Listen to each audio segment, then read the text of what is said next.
Cartago, una tierra de oportunidades fundada hace más de 2000 años. Motivados por la riqueza, el poder y la ambición, estos pioneros construyeron un imperio que dominó el mundo mediterráneo durante más de 600 años. Todo gracias al desarrollo de algunas de las tecnologías más innovadoras de la antigüedad, tanto en su tierra como en los lugares más lejanos del mundo conocido. El eje central fue un enorme puerto con espacio para cientos de barcos de guerra, la vanguardia de la armada más temible de la antigüedad. Esos barcos iban muy rápido. La gente los veía acercarse y pensaban, Cartago está aquí. Pero en el horizonte se avecinaba una tormenta. Por fin Cartago tenía un enemigo capaz de devolverle cada uno de los golpes. Una superpotencia como nunca se había visto antes. Roma. Para los romanos, Cartago era una lanza que apuntaba justo a su corazón. En esta lucha a muerte solo podía haber un ganador. El otro quedaría reducido a polvo.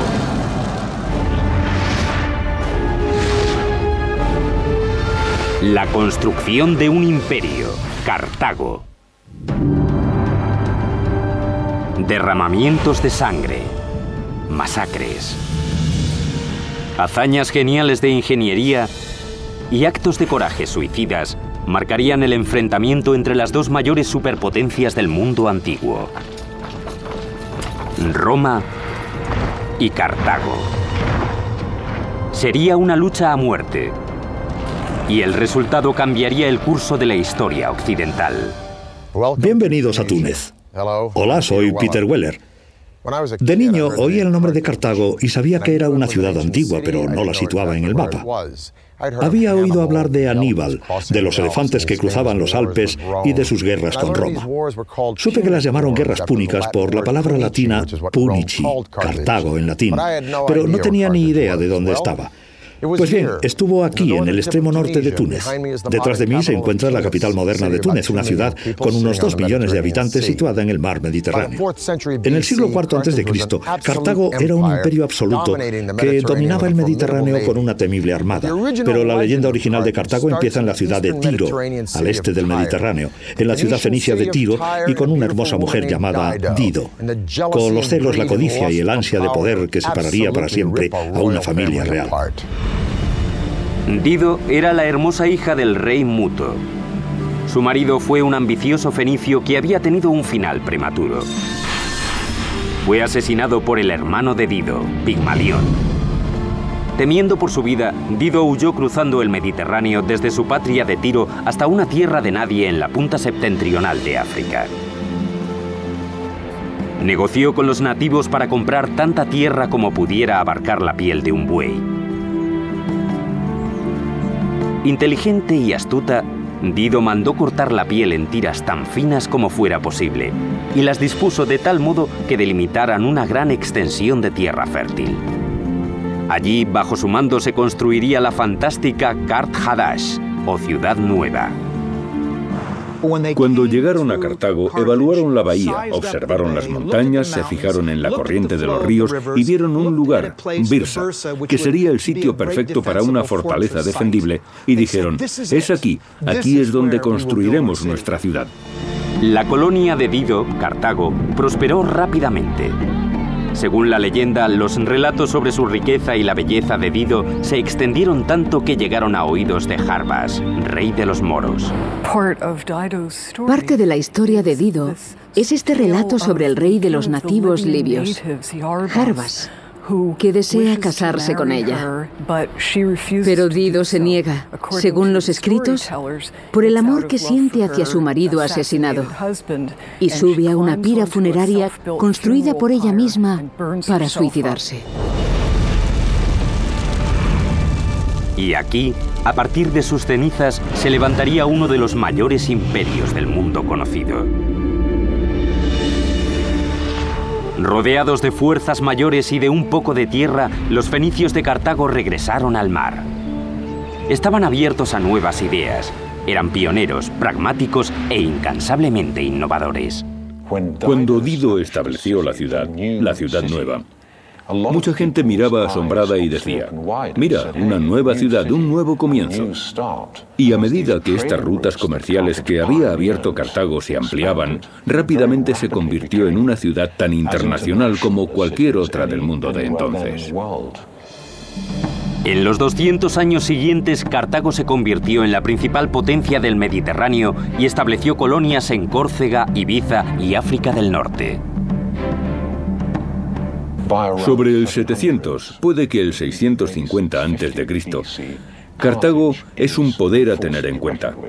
Todo el mundo ha oído hablar de ella, nadie se mete con ella. Es una ciudad muy importante. A través de las redes de comercio expansivas en el siglo VII a.C., los nuevos territorios de Cartago iban generando una enorme fortuna. Llegó a tener una población de 300.000 habitantes, convirtiéndola en una de las ciudades más grandes del mundo. En cierto modo se parece a Manhattan, un área relativamente pequeña que acoge a una enorme población. Es un importante centro comercial y cultural, no solo para África del Norte, sino también para todo el Mediterráneo occidental. Antes de los cartagineses se habían emprendido grandes hazañas de ingeniería en nombre de los dioses, pero la atención de Cartago era más cercana. Como sucedería con América 2500 años más tarde, la riqueza de Cartago atrajo a innumerables personas que buscaban hacer fortuna. Pronto los arquitectos e ingenieros de la ciudad tuvieron que encontrar un modo de alojarlos a todos, un reto que derivaría en el boom de construcción urbanística más extraordinario de la antigüedad. Había algo muy importante para el espíritu de los cartagineses, para su mentalidad, algo relacionado con permanecer dentro de los muros de Cartago. Por lo que la presión para diseñar edificios que pudieran acomodar a toda la gente que quería vivir en la ciudad era muy fuerte. Los cartagineses serían los primeros a gran escala en convertir el cielo de la ciudad en una propiedad privada, mediante la construcción de apartamentos. Tenían una altura de 6 plantas y estaban densamente poblados. ¿Por qué? Porque la gente quería venir a Cartago, un lugar próspero donde pasaban muchas cosas. Si uno quería tener éxito en la vida, debía venir a Cartago. Para construir una ciudad consistente, primero necesitarían materiales con los que hacerlo. La respuesta se encontraba en el Jauría, en la bahía de Túnez. Allí, en esas remotas canteras, había un suministro aparentemente inagotable de piedra caliza que se podía conseguir rápidamente y con la que era fácil trabajar. La piedra caliza es la elección perfecta para la construcción y geológicamente había sedimentos de caliza en esa zona, en esa cuenca al alcance de la mano. Los arqueólogos especulan que, igual que habían hecho antes los egipcios, los cartagineses cortaban cada bloque de piedra usando los métodos más sencillos: agua y madera. Después de cincelar un canal lineal de puntos en la cara de una roca, cogían una cuña de madera y la clavaban si era lo suficientemente profundo. Y después humedecían la madera. Y lo que sucedía es que la madera se expandía por el agua y después, de forma natural, resquebrajaba la piedra. La presión cada vez mayor de la madera dilatada hacía que la piedra se agrietara en líneas casi perfectas. A partir de ahí, los trabajadores separaban cada bloque usando palancas y otras herramientas. Cuando los inmensos bloques de piedra se extraían y se transportaban a la ciudad, los cartagineses usaban una construcción a base de columnas y paneles para transformar rápidamente Cartago en una capital dinámica. Está clarísimo que al usar principalmente piedra no tenían en mente recoger e irse a cualquier otro lugar. Era una proyección a largo plazo. Para que cualquier metrópolis sobreviva, se necesita un abastecimiento constante de agua corriente. Cartago no era una excepción, por lo que los ingenieros de la antigua ciudad recurrieron a cisternas como esta.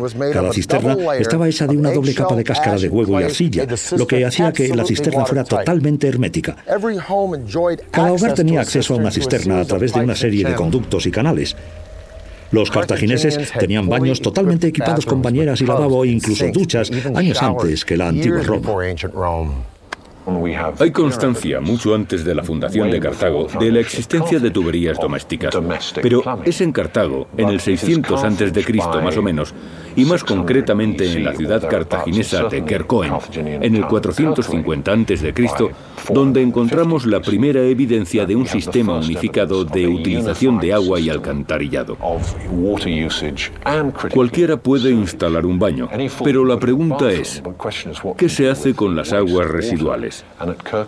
En Kerkoen se ve claramente un único sistema unificado que lleva agua a las estancias que la necesitan, la cocina y el baño, pero que después saca las aguas residuales a un sistema de alcantarillado común. Es cierto que era algo evolutivo, pero a la vez es típicamente cartaginés porque era revolucionario. En el siglo VI a.C., Cartago seguía creciendo y convirtiéndose en una verdadera ciudad-estado rebosante de magníficos templos, fastuosos palacios y edificios elevados. Pero mientras la llama de los cartagineses ardía cada vez con más fuerza, la de sus primos fenicios se iba apagando. La gran ciudad fenicia de Tiro cayó en manos de los babilonios en el 574 a.C. Ahora Cartago estaba sola. En breve, los cartagineses navegarían más allá de las costas polvorientas de África del Norte y continuarían con la expansión de su imperio conquistando los océanos. En el 520 a.C., 3.000 remos propulsaban 60 barcos a través de los pilares de Hércules, lo que hoy se conoce como el Estrecho de Gibraltar. Hanón el Navegante, el gran almirante de Cartago, viajó hasta los límites del mundo conocido y se preparó para lanzar una estrategia que podría terminar con el dominio total del Mediterráneo. Para mí, todos los grandes exploradores, Cristóbal Colón, Vasco de Gama, que zarparon hacia lo desconocido, guardan un claro paralelismo con el primero y el mejor de todos. Hanón se hizo a la mar para ampliar los límites de la red cartaginesa de colonias e intercambios. No solo estableció relaciones comerciales, sino también ciudades enteras de nuevos colonos para conservar el control de la tierra y el acceso a sus recursos. La habilidad técnica de Cartago en el mar le reportó poder y riqueza. En el siglo VI a.C., las islas de Córcega, Cerdeña y las Baleares estaban bajo su control. El centro de su poder fluía desde una maravilla de la ingeniería, el puerto de Cartago. Esta es, sin duda, la cumbre de la ingeniería de Cartago. Aunque los datos son inciertos, los arqueólogos creen que podría haberse construido ya en tiempos de Hanón. Pero en la cima de su poder, en el siglo II a.C., el puerto de Cartago se transformó, siendo tecnológicamente superior a cualquier otra instalación marítima del mundo, y la verdadera alma de Cartago. Formaba parte de Cartago, era el corazón de Cartago, los pulmones de Cartago, lo era todo para Cartago, tanto naval como comercialmente. El puerto tenía una entrada común desde el mar que medía 21 metros de ancho y que podía cerrarse con cadenas de hierro. En su interior había dos puertos separados, el primero para los navíos mercantes. El puerto mercante o comercial estaba organizado con embarcaderos convencionales para que la carga y descarga de mercancías fuera lo más fácil posible. Es muy fácil imaginar a Cartago, por ejemplo, en el 400 a.C., donde se vería cómo todas las mercancías que había en el entonces mundo conocido se compraban, transportaban y vendían en la ciudad. El segundo, un puerto circular, estaba diseñado para el uso militar. Una serie de 30 muelles dispuestos simétricamente. Otros 140 atracaderos salían en forma radial del perímetro del puerto circular, lo que permitía que todo el puerto tuviera una cabida para 220 barcos. Actualmente se ha excavado un único dique seco, un recuerdo de la fuerza que una vez tuvo el puerto. Esto es todo lo que queda del Cozón o puerto militar de Cartago. Un cozón es un puerto interior excavado en la tierra en lugar de en la costa. Con todas estas maravillosas villas, es un poco difícil imaginar que este puerto fuera el centro de la riqueza y el poder de la antigua Cartago. Pero el centro neurálgico de este foco marítimo es esa isla circular de allí donde había 40 o 50 plazas para barcos en dique seco. En lo alto había una gran torre desde donde las trompetas tocaban, los heraldos ordenaban y los almirantes supervisaban, por ejemplo, la vigilancia de los barcos que venían del mar, fueran amigos o enemigos. A su vez, esos barcos no podían ver muy bien lo que estaba pasando en el puerto. Nadie podía compararse con esta fuerza, este poder, por no hablar de su habilidad para la navegación y el mar. Así que cuando se retiraban las barreras del canal y se disponían a zarpar, como los aviones en la Segunda Guerra Mundial, estos barcos iban muy rápido por el canal al Mediterráneo. La gente los veía acercarse y pensaban, Cartago está aquí. Durante 2 siglos, Cartago dominó el Mediterráneo. Pero había un rival al otro lado del mar, al norte, que se estaba convirtiendo con paso firme en una máquina militar con una fuerza sin igual. Roma. Estas 2 superpotencias pronto se disputarían la joya del Mediterráneo: Sicilia. Cartago se creó para comerciar, y Sicilia era fundamental para este comercio. ¿Por qué? Porque está en pleno centro de la ruta de navegación más importante del mundo. Quien controle Sicilia controlará estas rutas cruciales de comercio. Los romanos vieron las grandes riquezas que Cartago podía tener y empezaron a abrirse paso hacia ellas. Los cartagineses reaccionaron y dijeron, espera, nosotros llegamos primero. Por favor, sacad vuestros carros de mis tierras. Ahora Roma y Cartago tenían colonias en Sicilia. Esta tensión desencadenaría una serie de guerras que conmocionarían al mundo antiguo. Para los romanos, Cartago era una lanza que apuntaba justo al corazón de Roma y a su floreciente imperio de comercio. Así que, por supuesto, pensaron que debían eliminarla. Se conocerían como guerras púnicas, llamadas así por la palabra romana para referirse a los fenicios. El resultado cambiaría el curso de la historia del mundo, y Cartago estaría dirigida por uno de los mayores genios militares de todos los tiempos. A partir del siglo III, la República de Roma es convocada en el sur de Italia por una ciudad griega en busca de ayuda para luchar contra los piratas. Pero poco después, 2 ciudades sicilianas entran en juego. Una de ellas, Messina, primero pidió ayuda a Cartago, pero luego pensó, no, vamos a pedírsela a Roma porque está más cerca y lograremos un acuerdo más ventajoso. Siracusa lucha contra Messina y Roma. En una batalla, abandona y se rinde y se entregan a Roma. Y esta, en cuestión de décadas, consigue todo el sur de Italia y el este de Sicilia. Esto provoca la ira de Cartago y así empieza la Primera Guerra Púnica. El resultado de esta guerra no solo decidirá quién se queda con Sicilia, sino quién va a gobernar todo el Mediterráneo meridional. En el 264 a.C., Roma y Cartago empiezan la Primera Guerra Púnica. Al cabo de 17 años, los 2 bandos seguían estancados en una sangrienta contienda.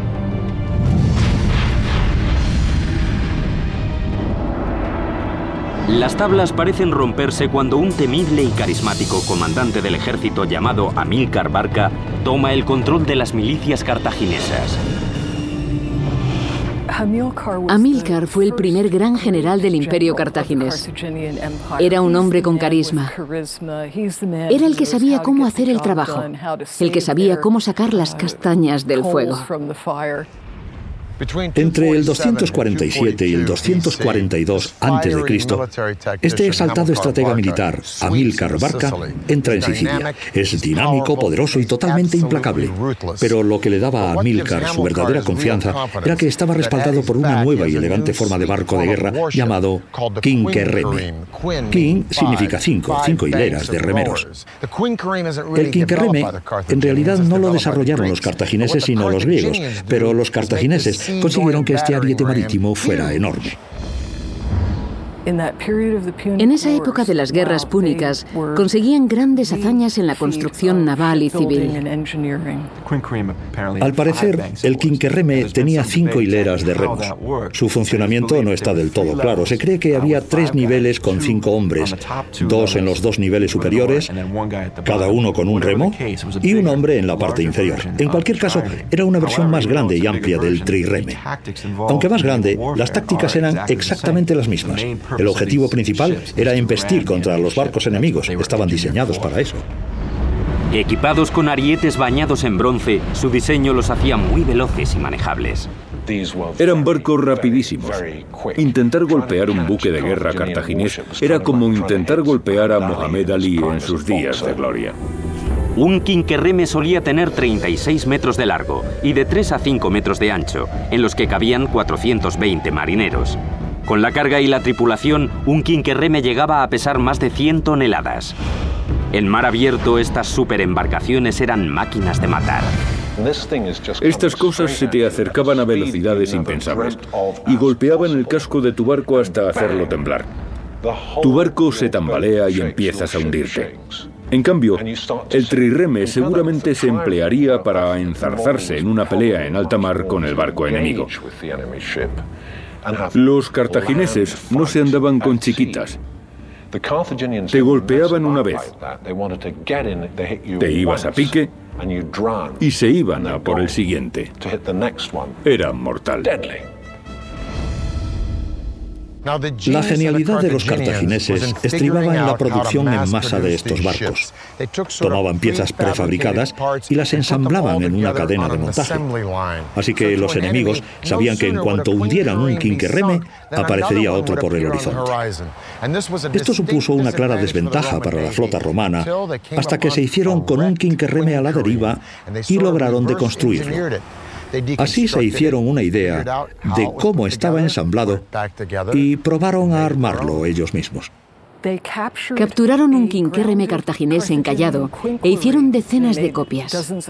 Estas copias ni siquiera eran tan buenas como los originales. Estaban hechas de madera joven y al poco tiempo se desmontaban.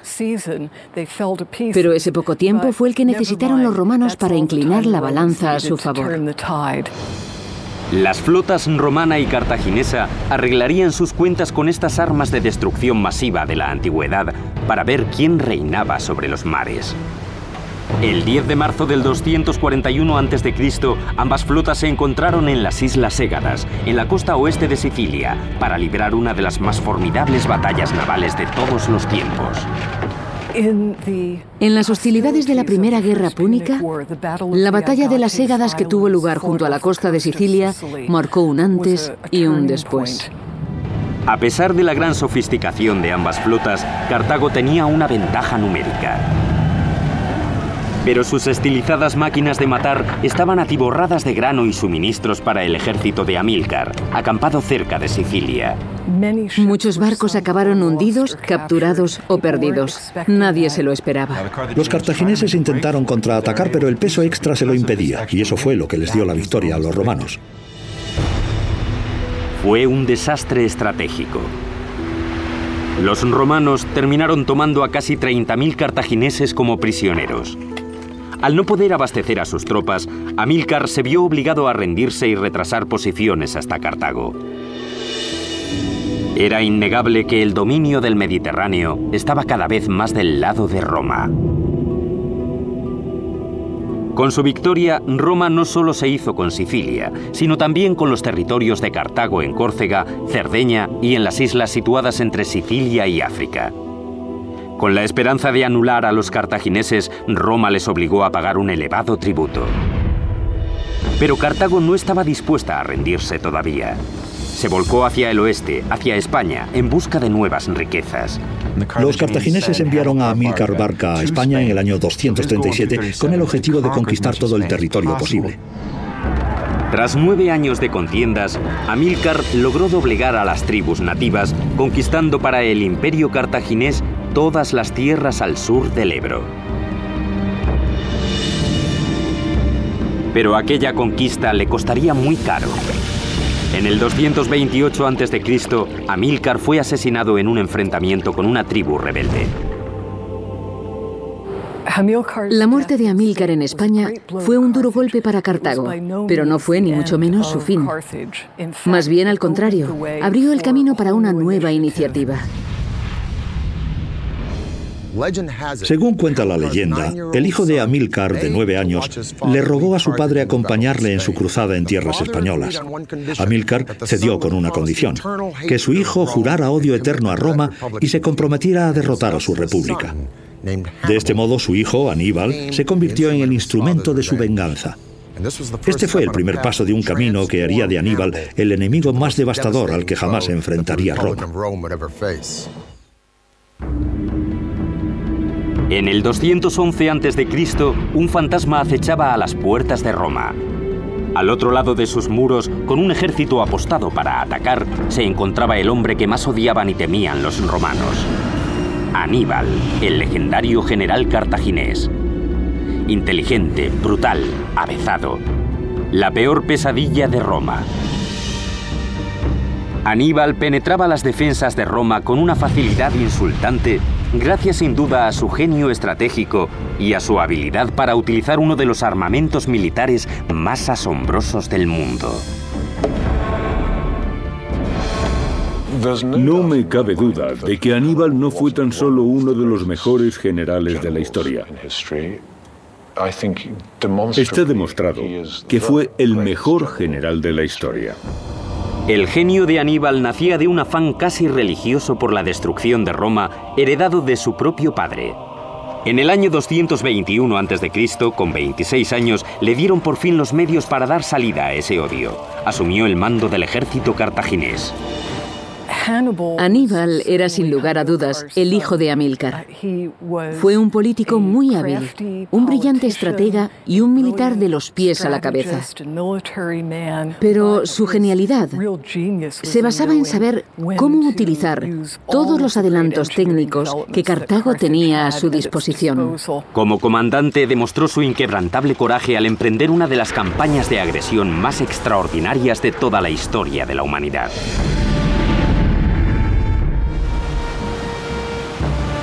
Roma se había hecho dueña y señora del Mediterráneo, lo que significaba que Aníbal no podría llegar hasta su enemigo por mar.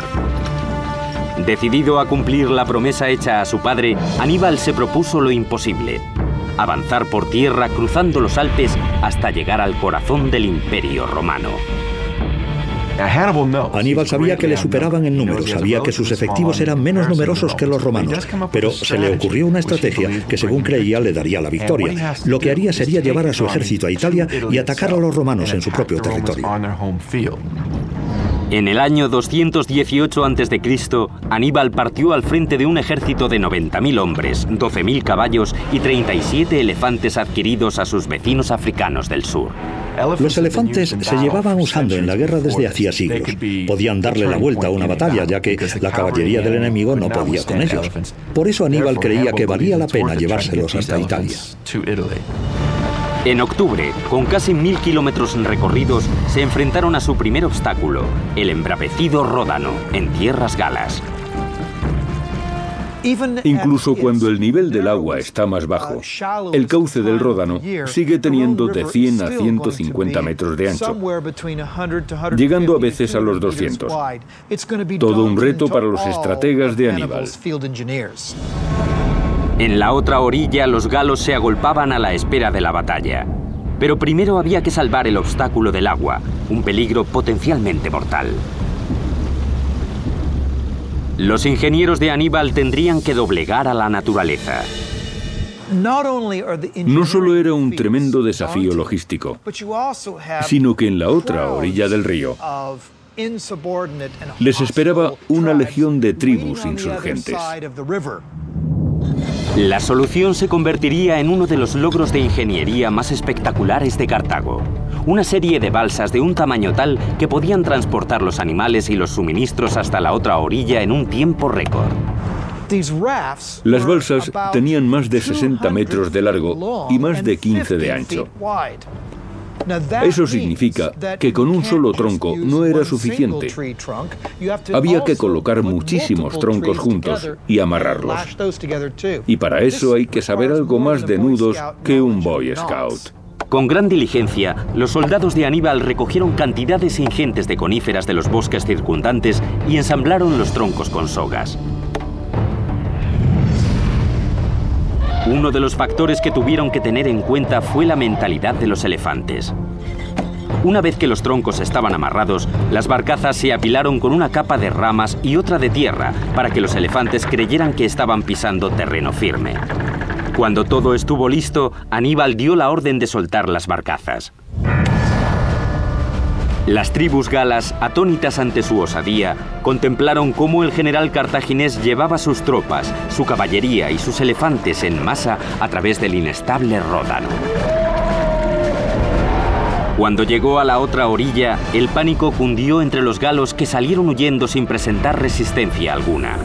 Toda esta operación llevó poco más de 9 días. En mi opinión, cruzar el Ródano en un espacio tan corto de tiempo y con unos medios tan rudimentarios es uno de los grandes logros de la historia militar. La gente se suele olvidar de los pequeños milagros de la ingeniería que hacen posible ciertos capítulos de la historia. Aníbal y su ejército siguieron adelante y se abrieron camino hasta las faldas de los Alpes. Pronto la inminencia del invierno se unió al hambre y a la fatiga de las tropas. Al ascender, se enfrentaron a otro obstáculo que parecía insalvable. Los peñascos eran gigantescos.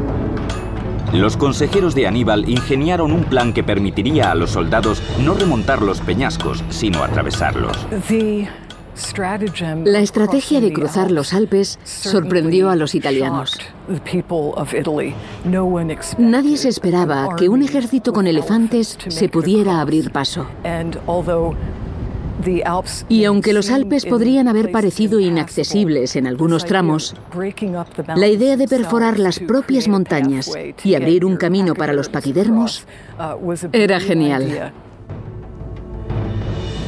¿Cómo logró Aníbal llevar a sus hombres, por no mencionar a sus elefantes, por encima, por los lados y a través de aquellos peñascos?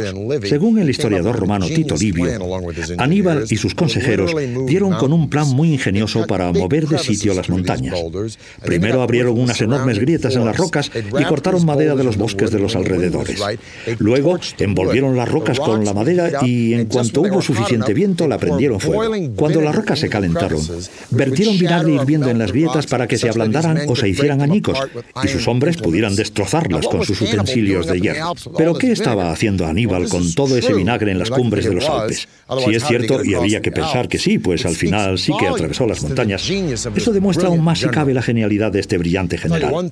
Una cosa es segura: después de hundirse hasta las rodillas en la nieve de los Alpes, la visión de las llanuras del norte de Italia debió de ser toda una alegría. El 12 de agosto del año 216 a.C., cerca de Canás, en el sur de Italia, Aníbal se enfrentó con las milicias romanas bajo el mando de Cayo Terencio Varrón, en una contienda decisiva que sellaría el destino de los dos imperios. Al alba, Aníbal reunió a un contingente de 50.000 hombres reforzado con la ayuda de mercenarios contratados que se las vería con los 90.000 soldados de Varrón. Este decidió intentar machacar a su oponente enviando un ataque en masa al centro del escuadrón de Aníbal. Una decisión que resultaría fatal para los romanos. Anticipándose a la estrategia de Varrón, Aníbal ordenó a su caballería flanquear a los romanos hasta situarse a su espalda. Aníbal conocía al dedillo la psicología de sus oponentes y era capaz de engañarlos para que le atacaran frontalmente, de modo que sus tropas pudieran rodearles.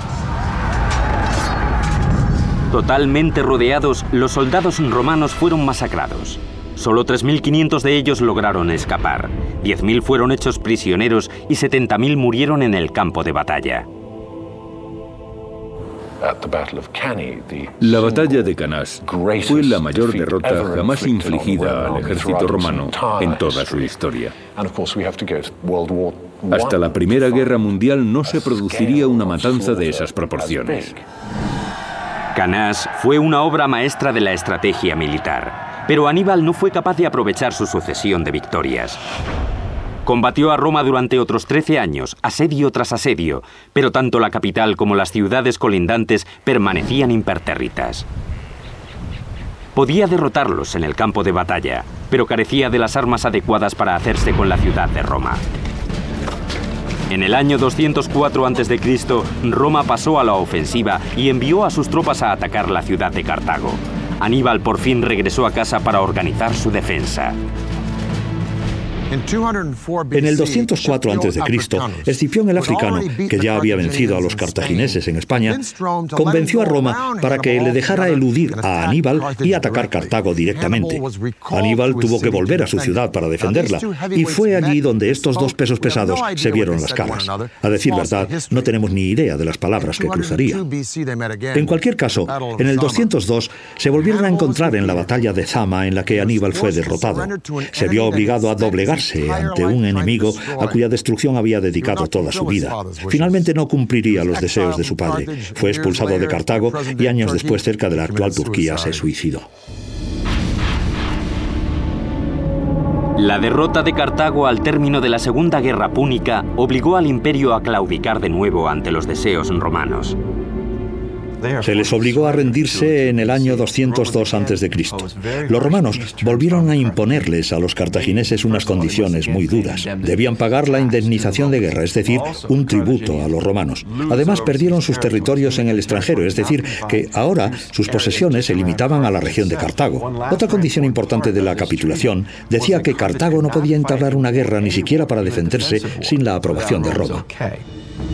Con Cartago despojada de su poderío militar, el ejército romano tenía el campo despejado para lanzarse a su ahora imparable conquista del mundo antiguo.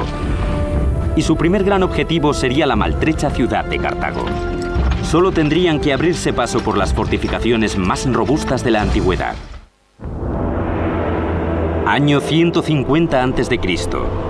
Marco Porcio Catón, orador romano y bisabuelo del famoso enemigo de Julio César, se pasea por los salones del Senado romano totalmente ajeno a lo que ocurre a su alrededor. En su cabeza solo hay un pensamiento: Cartago. Catón era muy consciente de la posición estratégica de Cartago.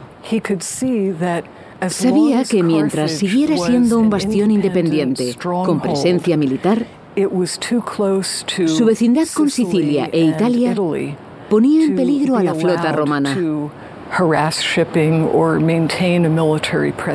Catón quería borrarla del mapa. Numidia, la vecina y otrora aliada de Cartago, empezó a invadir los territorios cartagineses del sur. Cartago se sentía obligada legítimamente a defenderse, pero había un problema. Desde la Segunda Guerra Púnica, Cartago había prometido a Roma no levantar las armas contra ningún otro enemigo sin el consentimiento de Roma. Así pues, Roma envió una comisión para arbitrar el contencioso entre Numidia y Cartago. Uno de los delegados de la comisión era Catón. Cuando Catón vio la prosperidad que Cartago había alcanzado desde la Segunda Guerra Púnica, regresó a Roma y clamó al Senado que esa prosperidad solo podía significar una cosa: que Cartago iba a presentarse a las puertas de Roma de un momento a otro. Ya hablara de calzadas, política o tributos, siempre terminaba su discurso con la frase «Ceterum censeo Carthaginem esse delendam», que significa, por otra parte, opino que Cartago debe ser destruida.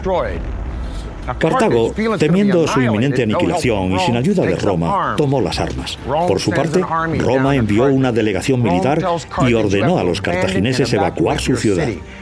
Cuando estos se negaron, dio comienzo a la Tercera Guerra Púnica. Ahora era Roma la que tenía un problema, porque de todas las fortificaciones del mundo antiguo, los muros de Cartago eran los más inexpugnables. El tiempo ha destruido la fortaleza hasta sus cimientos. Pero en el año 149 a.C., estas murallas eran la última esperanza de la ciudad. Se trataba de un sistema de amurallado en 3 fases, hecho de piedra maciza. Un circuito que cubría una enorme extensión y que se creía infranqueable. Una maravilla de la ingeniería en la que los cartagineses depositaron su confianza. Los muros tenían un perímetro de 37 kilómetros y estaban compuestos de 3 niveles defensivos. Primero, una zanja cavada junto a un muro no muy alto relleno de arena en el que se apostaría una primera línea de soldados que podrían retirarse rápidamente ante un ataque masivo.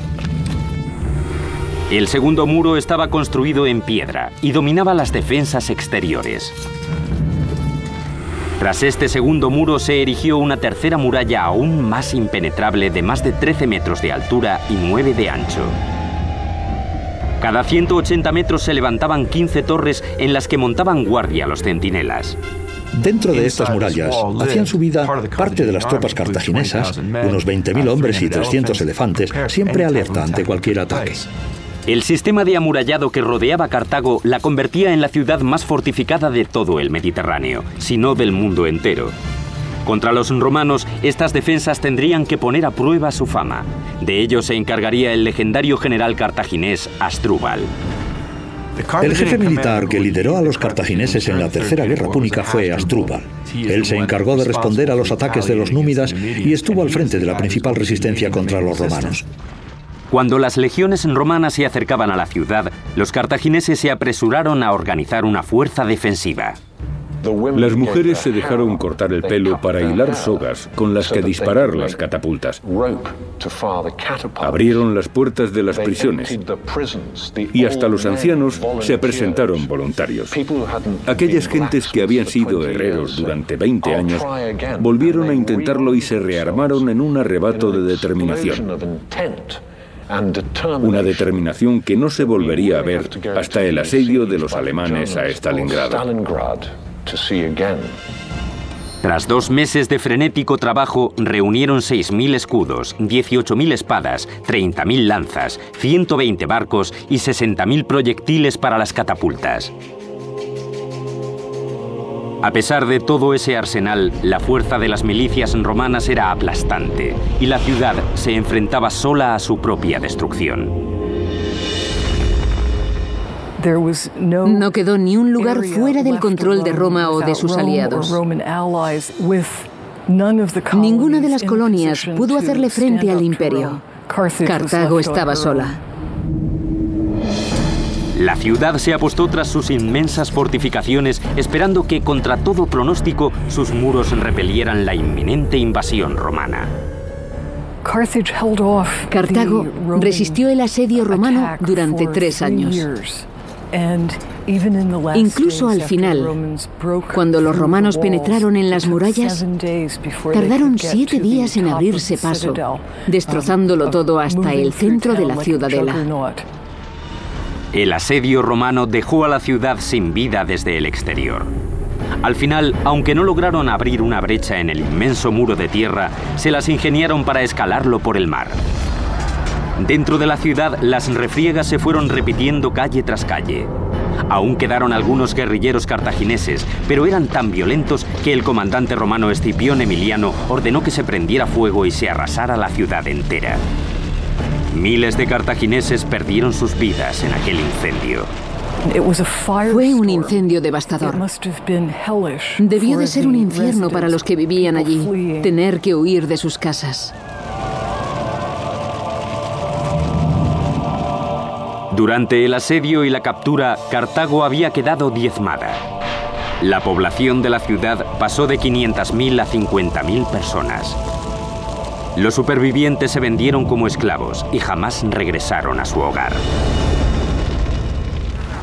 En tan solo 17 días, Cartago quedó totalmente destruida por las llamas. Aquel mismo año, el 146 a.C., Roma arrasó Corintios, se adueñó de Grecia y de la noche a la mañana el Mediterráneo se convirtió en su coto privado. Cartago se volvería a levantar, aunque sería Roma quien la reconstruiría, como este fantástico anfiteatro de Elgem. En el siglo III de nuestra era, Cartago florecería de nuevo como puerto comercial. A pesar de la innegable presencia romana, los espíritus de las voces de Dido, Hanón el navegante, Asdrúbal, Amílcar y Aníbal seguirían resonando por aquellos muros romanos como un reclamo al recuerdo de las asombrosas hazañas de su civilización. Y si uno escucha con atención, aún puede oír esas voces susurrando entre las ruinas de Cartago. Desde Elgem, Peter Weller.